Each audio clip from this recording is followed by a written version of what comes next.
রমাদানের প্রস্তুতি এখন থেকেই নিয়ে শুরু করুন। সময় সত্যি কত দ্রুত পেরিয়ে যায়।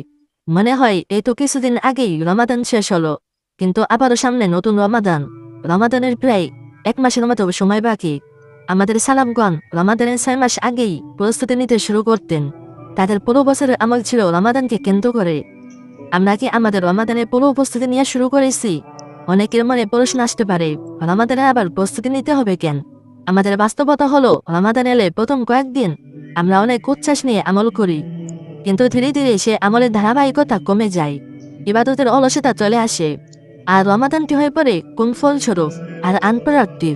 এর মূল কারণ হলো পুরো পরিকল্পনা, প্রস্তুতি এবং শৃঙ্খলা রুটিনের অভাব।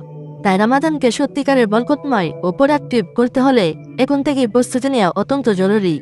ইতিমধ্যে অনেকে কোর্স, চ্যালেঞ্জ, ওয়ার্কশপের মাধ্যমে রমাদান প্রস্তুতি শুরু করেছেন। আপনাদের সুবিধার্থে রমাদানের পুরো উপস্থিতির কিছু ধাপ তুলে ধরছি। এগুলো অনুসরণ করলে ইনশাল্লাহ আল্লাহর রহমতে আপনার রমাদানের পরিকল্পনা আরো গোছানো হবে। 1. গত রমাদানের আত্মসমালোচনা। গত রমাদানে আপনি কোন কাজগুলো ভালোভাবে করতে পেরেছিলেন এবং কোন জায়গায় দুর্বলতা ছিল, এটি একটি নোট বানিয়ে ফেলুন। 2. কোরআন রুটিন ঠিক করা। এ রমাদানে কিভাবে কোন সময় কোরআন তেলাওয়াত করবেন, এখন তার পরিকল্পনা করুন। 3. নতুন ভালো অভ্যাস চিহ্নিত করা।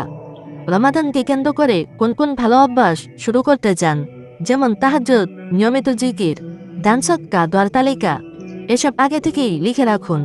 4. খারাপ অভ্যাস বর্জনের সিদ্ধান্ত।